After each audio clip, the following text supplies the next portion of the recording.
අද දිරිණී YouTube නාලිකාව සමග සම්බන්ධ වන්නේ අධ්‍යාපන ශාස්ත්‍රයට දශක ගණනාවක් පුරා අංගනා සේවයක් ඉෂ්ට කළ විශ්‍රාමික කාංචනා සතුරුසිංහ මහත්මියයි. දිරිණී YouTube නාලිකාව වෙනුවෙන් ඔබතුමිය ඉතාමත් ආදරෙන් ගෞරවයෙන් යුතුව පිළිගනු ලබනවා. ආයිබෝවන්. ආයිබෝවන්.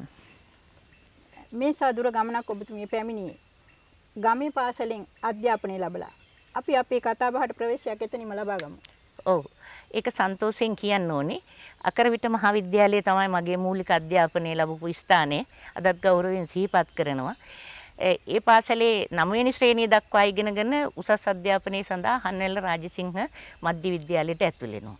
උසස් පෙළ අවසාන දක්වාම ඒ පාසලේ ගත කරලා එතනින් උසස් පෙළ සමත් වුණාට පස්සේ විද්‍යෝදය මණ්ඩපයෙන් කලා උපාධියක් ලබාගෙන මගේ ඒ අධ්‍යාපන කටයුතු වලට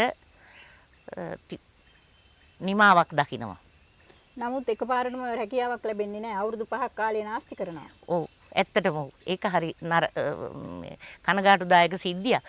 ඒ අවස්ථාවේ රටේ තිබුණ රැකියා උග්‍ර රැකියා හිගියත් එක්කලා අවුරුදු 5ක් උපාධියක් තියාගෙන මම විතරක් නෙවෙයි බොහෝ දෙනෙක් රැකියා හිමිව ඉන්නවා. අවුරුදු 5ක් ඉඳලා ඊට පස්සේ තමයි පළවෙනි පත්වීම ලැබෙනවා දුෂ්කර පළාතකට. මහියංගනේ වගේ අති දුෂ්කර පළාතකට. දැන් වගේ නෙවෙයි මේ ප්‍රවාහන පහසුකම් නැහැ, නවාතැන් පහසුකම් නැහැ. ඉතාමත් දිලිඳු ළමයි ඒ පාසලට එන්නේ. ඒ පාසලේ තමයි මූලිකව ගුරු වෘත්තියට ප්‍රවිෂ්ටියක් ලබා ගන්න. වර්තමානයේ ගුරුවරු බහුතරයක් දුෂ්කර පළාතකට ගියහම නගරයට එන්න ගොඩාක් උනන්දු වෙන නගරයට එන්න. නමුත් ඔබතුමිය වැනි අය දුෂ්කර පළාත්වල අංගනා සේවයක් ඉෂ්ට කළා. ඔව්. අපිට කරන්න පුළුවන් උපරිම සේවය ඒ දරුව වෙනුවෙන් කළා. උදේවරුව විතරක් නෙවෙයි, හවස් වරුවෙත් ඉඩ ලැබෙන හැම වෙලාවකම අපි හිටියේ නවාතැන් වලනේ. ඒ නිසා ඊතුරු කාලයක් යෙදුවේ ඒ දරුව වෙනුවෙන් තමයි. ඒ දරුවෝ ගෙවල් වල දැන් මේ අපේ දරුවන්ට වගේ නිදහසක් නැහැ. ඒ දරුවෝ කුඹුර හේනේ වැඩ කරන්නත් ඕනේ. ඒ වැඩ කරලා ලැබෙන යන්තම් විශ්‍රාමයක් විවේකයක් ලැබෙන වෙලාවල අපි කරන්නේ ඒ දරුවන් වඳ ගහගෙන ඒ දරුවන්ට අධ්‍යාපන පහසුකම් සලසලා දෙන එක. ඒක හරි තෘප්තිමත් අවස්ථාවක්. කෙමෙන් ඔබතුමිය නියෝජ්‍ය විදුහල්පති දක්වා එනවා, ප්‍රධාන විදුහල්පතිනිය වෙනවා. ඊට පස්සේ හෝමාගම කලාපේ වැඩ කරනවා. කතා කරමු අපි. ඔව්. ඇත්තට මම මහියංගනෙන් ස්ථාන මාරු ලබාගෙන එනකොටත් විදුහල්පති ශ්‍රේණි විභාගයේ සමත් වෙලා එන්නේ. ඒ ඇවිල්ලා මෙහෙදි මට වාග්යක් ලැබෙනවා. මම ඉගෙන ගත්ත ඉස්කෝලේ නියෝජ්‍ය විදුහල්පති වශයෙන් වැඩ කරන්න හන්නවැල්ල රාජසිංහ විද්‍යාලේ. ඊට පස්සේ සුවිශේෂී අවස්ථාවක්. ඒක තමයි මගේ ජීවිතේ එන්නේ වගේ කැපිපෙන අවස්ථා ගොඩක් තියෙනවා. මම ඒව ගැන අද මෙනෙහි කරනවා. මේ විශ්‍රාම සුවයෙන් ඉන්නකොට. රාජසිංහ විද්‍යාලයේ නියෝජ්‍ය විදුහල්පති තනතුර දැරුවට පස්සේ පාසල් ගණනාවක විදුහල්පති තනතුරට මම පත් වෙනවා. ඊට පස්සේ ශ්‍රී ලංකා අධ්‍යාපන පරිපාලන සේවයේ විභාගයේ සමත් වෙනවා. ඒ සමත් වීමෙන් පස්සේ මට හෝමගම කලාපයේ අධ්‍යාපන සංවර්ධන අධ්‍යක්ෂ තනතුර දරන්න ලැබෙනවා. කලාපයේ පාසල් සියල්ලගේම අධ්‍යාපන සංවර්ධන අවස්ථාවලට සහභාගී වෙමින් ගුරුවරු පුහුණු කරමින් පාසල්වල දරුවන්ගේ ප්‍රතිඵල සංවර්ධන වැඩසටහන් වලට එකතු වෙමින් මටම දැනෙනවා මම මහා විශාල වූ සේවයක් කරා කියලා. ඊට පස්සේ ඔබතුමී ජයවර්ධනපුරට යනවා. ඔව්. ඊට පස්සේ ජයවර්ධනපුර කලාපයට ස්ථාන මාරුවක් ලැබුණා. ඒ කලාපයේ අධ්‍යාපන සංවර්ධන අධ්‍යක්ෂ වගේම ආපහු කාලෙකදී අතිරේක අධ්‍යාපන අධ්‍යක්ෂ දක්වා උසස් වීම් ලැබලා මේ මගේ කාලේදී අනික් අයගේ හැමෝගෙම සහයෝගයෙන් මගේ කාලේදී පුළුවන් වෙනවා බස්නාහිර පළාතේ හොඳම දියුණු අධ්‍යාපන සංවර්ධන කලාපයේ විදිහට ජයවර්ධනපුර කලාපය ගෙනියන්න. ඇත්තටම ඔබතුමිය කරන මේ සේවයට ගෞරව නාමයක් ලැබෙනවා. ඒ ගැන කියන්න. ඔව්. මට මමවත් නොදන්නා රහස්‍යව සොයා ගැනීම තුළින් ශ්‍රී ජයවර්ධනපුර ගුණ සමුණු පදනමේ මට සම්මානයක් ප්‍රදානය වෙනවා. විදුතිලක දිරිය මාතා සම්මානය. දේශකීර්ති විදුතිලක දිරිය මාතා සම්මානය. ඒක මහානායක ස්වාමීන් වහන්සේලා 8 දෙනාම අත්සන් කරපු සම්මානයක්, බොහොම වටින සම්මානයක්. බණ්ඩාරනායක සම්මන්ත්‍රණ ශාලාවේදී රතුපලසිං තමයි පෙරහැරේ කැඳවගෙන ඇහිල්ලා ඒ සම්මානය ලබා දෙන්නේ. ඒක හරි ආඩම්බරකාරී අවස්ථාවක්. ඇත්තටම එදා ඔබතුමීට මොකද හිතුනේ මේ කරපු සේවය වෙනුවෙන් ලැබුණු සම්මානය ගැන? මට හිතුනේ මම අවංකව වැඩ කරා. හරියට වැඩ කරා, නිවැරදි තීරණ ගත්තා. ඒවැ ප්‍රතිඵල තමයි මේ බාහිර සම්මාන වගේම ශේෂ්ත්‍රේනොත් මට බොහෝ අවස්ථා උදා වෙලා තියෙනවා. මට දේශීය විදේශීය පුහුණු වීම් අනන්තවත් හම්බෙලා තියෙනවා. විදේශ රටවල් ගණනාවක මම ප්‍රාථමික අධ්‍යාපනයේ අධ්‍යාපන සංවර්ධනයේ අධ්‍යාපන සැලසුම් කරන්නේ ගැන පුහුණු වීම් ලැබලා තියෙනවා. රටවල් කීපයකටම ඔබතුමිය ගියා. ගියා. ඒ කියන්නේ ඔව් ඊශ්‍රායලයේ දැන් යුද්ධයේ තිබුණත් ඊශ්‍රායලය කියන්නේ හොඳ අධ්‍යාපනික සංවර්ධනයක් තියෙන රටක්. හරි අපූර්වයි. හුඟක් අත්දැකීම් අපිට ලබා ගන්න ලැබුණා. ඊළඟට තායිලන්තයට ගියා, ඉන්දියාවට ගියා. පෞද්ගලික සංචාර වලට ඉන්දියාවට ගිහින් තියෙනවා. ඔබතුමිය ඒ විදේශ රටවලට ගිහිල්ලා ඒ දැනුම ලබාගෙන ඇවිදින් ඔබතුමිය අධ්‍යාපන ශාස්ත්‍රය පෝෂණය කළා. ඔව්. ඇත්තටම මං සේවය කරපු කලාපවල ඒ පාසල්වල අර අත්දැකීම් මෙහි රෝපණය කරන්න දැඩි උත්සාහයක් ගත්තා. ඒව ගොඩක් දේවල් සාර්ථක වුණා. අභියෝගාවේ නැත්තේත් නෑ. අභියෝගත් ආවා. ඒ දේවල් සාර්ථකව කරගෙන ගියා. කලාප අධ්‍යාපන අධ්‍යක්ෂකවරියක් විදිහට තමයි ඔබතුමිය කැලණියට යන්නේ. ඔව්. ඒවකට කැලණිය කොහොමද අධ්‍යාපන තත්ත්වය? ඔව් මං කැලණියට යනකොට මට ඒ කැලණියට පත්වී ලබා දෙනකොටම පොඩි අභියෝගයක් එල්ල කළා. ටික කාලයක් ඒ කලාපයේ පහේ ශිෂ්‍යත්වයේ අප සාමාන්‍ය පෙළ අප උසස් පෙළ ප්‍රතිඵලවල සංවර්ධනයේ යම් පහත බැස්මක් තියෙනවා. ඒක සංවර්ධනය කිරීම ඔබේ කාර්යභාරය කියලා තමයි මට අපේ ලේකම්වරයා ඒ වෙලාවේ අභියෝග කළේ. ඇත්තටම සියලුම කලාපයේ ඉන්න අනෙක් නිලධාරීන්, විෂයට ඉන්න අධ්‍යක්ෂවරු, විදුහල්පතිවරු, ගුරු උපදේශකවරු, ගුරුවරු මේ කණ්ඩායම් වෙන්වෙන්ව සාකච්ඡා කරලා ගැටලු හඳුනාගෙන ඒවාට අදාළ සුවිශේෂ ව්‍යාපෘතීන් සම්බන්ධ කරලා මට පුළුවන් වුණා විභාග ප්‍රතිඵල යම් මට්ටමකට ඉහළකට ගන්නට. ඔබතුමියම කිව්වා අභියෝගාව කියලා. ඇත්තට මේ කැලණිය කලාප වැඩ කරනකොට දේශපාලඥයින්ගෙන් වගේ ආවේ නැද්ද මේ කියන්නේ ප්‍රශ්න එනවනේ මේ අර ළමයාට එන්න දාන්න මේ ළමයා මෙතෙන් දාන්න මේ වගේ වැනි අල්ලස් දෝෂන බොහොමයක්ම තියෙන පළාතක් ඒ. ඔව්. ඇත්තටම මට මේ අභියෝගවලදී දේශපාලනික කරදර ආවනම් ආවේ මේ මං හෝමගම කලාපේ ඉන්නකොට. හෝමගම කලාපේදී මට යම් යම් බාධක දේශපාලන අධිකාරීන් ආවා. නමුත් ජයවර්ධනපුර සහ කැලණියේදී එහෙම දේවල් වලට මුහුණ දෙන්න ලැබිච්ච අවස්ථා අඩුයි. විශේෂයෙන් කැලණියට යනකොට මම හුඟක් පරිණත නිලධාරියෙක්. අහලා තියෙන විදිහට ඔබතුමිය අල්ලස් දූෂණයෙන් තොර සේවය කරන අධ්‍යාපන නිලධාරිනියක්. සත්තකින්ම මම බුලත් අතක්වත් අල්ලස් චේතනාවෙන් අරන් නැහැ දරුවෙක්ගෙන්. බුලත් අත ගන්නවා ඒකත් අල්ලස් චේතනාවෙන් නෙමෙයි. ඊට පස්සේ හවස් වෙනකොට ඒ බුලත් අත කාට හරි වෙන කෙනෙකුට පරිත්‍යාග වෙලා. ඉතින් මට වැටුපක් ලැබෙනවා. මට වරප්‍රසාද ලැබුණා. එහෙනම් මට ආපහු හොරකම් කරලා මගේ ජීවිතේ පෝෂණය කරගන්න මට ඕනකමක් තිබුණේ නැහැ. ඒක මට පොඩි කාලේ ඉඳන් තිබිච්ච ඒක ප්‍රතිපත්තියක්. අපි දහම් පාසල් ගියා, බෞද්ධ අධ්‍යාපනය ලැබුවා. ඒ විතරක් නෙමෙයි මම ওই සේවය කරන ගමන් දහම් පාසලක ප්‍රධානාචාර්ය ධූරියක් දැරුවා. ඔබතුමිය ඉහළ නිලධාරිනියක් විදිහට මේ පහේ ශිෂ්‍යත්වය කියන්නේ දරුවන්ට දැඩි පීඩනයක් දෙන විභාගයක්. ඔව්. ඒ කියන්නේ පොඩ්ඩක් ඒක වෙනස් කරන්න වගේ සාකච්ඡාවක් සිදු වුණේ නැහැ. ඇත්තටම මම සේවයේ යෙදී ඉන්න කාලෙත් නිරන්තරයෙන් සාකච්ඡාවලදී සහ සම්මන්ත්‍රණවලදී ප්‍රකාශ කරන දෙයක් තමයි දරුවෙකුට ඔරොත්තු නොදෙන කාලෙක ඔරොත්තු නොදෙන ආකාරයේ විභාගයකට මුහුණ දෙනවා කියන එක. එහෙම මුහුණ දුන්නාම ඒ දරුවගේ සමබර පෞරුෂයට විශාල හානියක්. දරුවෙක්ගේ සමබර පෞරුෂයේ වර්ධනයට නැත්නම් දරුවෙක්ගේ පූර්ණ පෞරුෂයේ සංවර්ධනයට නම් දැනුම කුසලතා ආකල්ප තුනම සංවර්ධනය වෙන්න. ඔය විභාගයේදී හුඟක් වෙලාවට වෙන්නේ දරුවෙක්ගේ දැනුම පැත්ත තමයි වඩාත් ගලාගෙන යන්නේ. ඒකට තමයි ගුරුවරු දෙමව්පියෝ ප්‍රාථමික කියන්නේ පෙර පාසල් අවදියේ ඉඳලම සූදානම් වෙන්නේ ඒ සඳහා. ඉතින් එහෙම වුණාම දරුවෝ ළඟ යහපුරුදු නැහැ. යහගුණ නැහැ. සාර ධර්ම නැහැ. එහෙම එතකොට ඒ දරුවෙක් පරිපූර්ණ දරුවෙක් නෙමෙයි විභාගයේ සමත් වෙයි. ඉහළ ලකුණු ගනි. ජනප්‍රිය පාසලකට යයි. නමුත් ඒ දරුවාගේ වැඩෙන්නට ඕනේ මානසික ගුණාංග කිසිම දෙයක් නැහැ. උදාහරණයක් හිතන්නකෝ. දැන් ඔබතුමියක් දන්නවා. දැන් ගෙදර මල ගෙදරකට ගියාම අපේ ගමේ මල ගෙදරක පොඩි ළමෙක් ඉන්නවා පේනවද? මගුල් ගෙදරක ඊළඟට වෙන උත්සවයකදී වෙන කරදරයකදී ඉන්නවද? ගෙදරට නෑදෑයෙක් ආවහම දරුවෙක් ඒ නෑදෑයෙක් සුහද පිළිසඳරකේ දෙනවද? ඉස්සර අපි නම් නෑදෑයෙක් ආවම උඩුක්කොට පැනලා ඉඳගෙන කතා කරලා ගේන දේවල් අධ්‍යාපනයේටම කොටු කරලා බිත්ති හතර පොතේ දැනුම කටපාඩම් කිරීමේ දැනුම විතරයි. ওই විභාගයේ වුණත් විභාගයෙන් පස්සේ ටික දවසකින් ওই ළමයින්ගෙන් විභාගයට අහපු දේවල් ඇහුවත් ළමයි දන්නේ මතක නැහැ. ඒ මොකද ළමයා එක රාමුවක කටපාඩම් කරලා ආපු ගමනක් තියෙන්නේ. ඉතින් ඒ නිසා මේ විභාගය වෙනස් වෙන්න ඕනේ. ඇත්තටම පැවතිච්ච හැම ආණ්ඩුවකම අධ්‍යාපනයේ බලධාරීන් මේ සඳහා වෙනසකට යොමු වෙන්න දැඩි උත්සාහයක් ගත්තා. අදටත් ඒ උත්සාහය දරනවා. විභාගයක් තියෙන්න ඕනේ. නමුත් ඒක තියෙන්න ඕනේ කාලවකවානුවක්. තියෙන්න ඕනේ ස්වභාවය. තාමත් තාමත් සූදානම් වෙනවා මිසක් ඒකේ වෙනසකට ළඟා වෙච්ච බවක් අපිට පේන්නේ නැහැ. අපි ප්‍රාර්ථනා කරන්න ඕනේ ඉක්මනින්ම මේ විභාගයේ වෙනසක් දකින්න පුළුවන්. ඔබතුමී හිතන්නේ නැද්ද මේ මුළු අධ්‍යාපන ක්‍රමයම වෙනස් විය යුතුයි කියලා? ඇත්තටම ඔව්. කලින් කලට අධ්‍යාපන ප්‍රතිසංස්කරණ ක්‍රියාත්මක වුණා. හැම අවස්ථාවකම විශේෂයෙන් අවුරුදු 5ක් 6ක් යනකොට රටක අධ්‍යාපනය වෙනස් වෙන්න ඕනේ. වෙන දියුණු අධ්‍යාපනික රටවල් වල හැම එකම මේ වගේ වෙනවා. මේ කාලීනව තාක්ෂණික භාවිතය ලෝකයේ ගමන් මඟ වෙනස් වෙනකොට ඒව වෙනස් වෙන්න ඕනේ.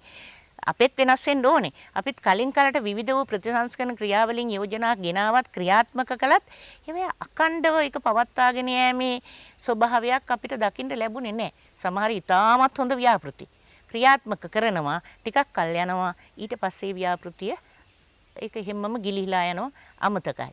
ඒවැයි ශේෂයන් අපි අදටත් හොඳ පැති කතා කරනවා. ඉතින් දැනටත් අධ්‍යාපන ප්‍රතිසංස්කරණ ක්‍රියාවලියකට ඉහළ බලධාරීන් ගරු අධ්‍යාපන අමාත්‍යතුමිය ප්‍රධානව මේ සූදානම් වෙමින් ඉන්නවා. අපි ප්‍රාර්ථනා කරමු ඉතා ඉක්මනින් හොඳ ආකාරයේ වෙනසකට අපේ රට ජාත්‍යන්තර මට්ටමේදී අපේ දරුවෝ ඉදිරියට මඟ පෙන්වන ක්‍රමයක් සිද්ධ වෙයි කියලා. මොකද 21 වෙනි සියවසේ රැකියා ප්‍රවණතා තියෙන්නේ දැන් තියෙන විදිහට නෙමෙයි.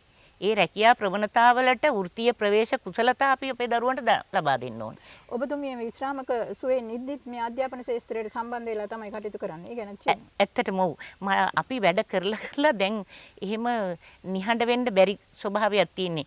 අපි වයසින් වැඩි වුණාට තාමත් සිතුවිලි වලින් තරුණයි. ඒ නිසා තවමත් අපිට නව නිර්මාණ මතක් වෙනවා. ඒ නිර්මාණ චින්තනයේ අපේ ඉන්න ශාස්ත්‍රයේ බොහෝ දෙනෙක් ඒවෙන් ප්‍රයෝජන ගන්නවා. පොත්පත් ලියනවා. අතීතයේත් ලිව්වා. මම ජයවර්ධන කලාපයේ වැඩ කරනකොට හුඟක් දේශපාලන අධිකාරිය පළාත් සභා මුදල් ප්‍රතිපාදන ලබා දුන්නා හුඟක්. ඒ නිසා මට පුළුවන් වුණා සියලුම ගුරුවරුන්ට ඵලදායී පොත්පත් ලේඛන මුද්‍රණයෙන් එළියට දෙන්න.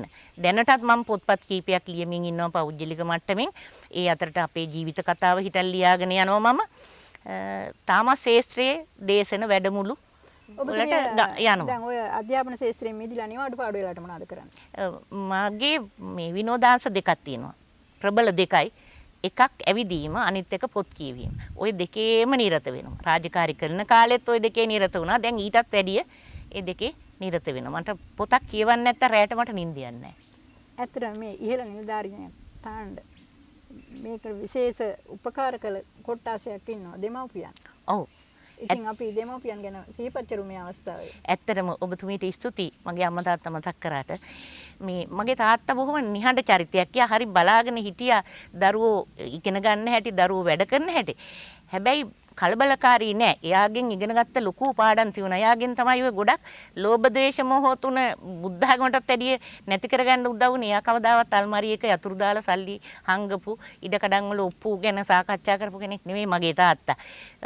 එයා කියවලා දුන්න එක වාක්‍යයක් තිබුණා. ලොකු දුව කර්මයේ උරුමයේ දෙක වෙනස් කරන්න බෑ. ඒ දෙකට අනුව අපේ කටයුතු සිද්ධ වෙනවා කියලා. ඒක ලොකු මේ ප්‍රබල අර්ථයක් දෙන කතාවක්. ඒ ඊළඟට මගේ අම්මා කියන්නේ මගේ පළවෙනි මනෝවිද්‍යාඥවරිය.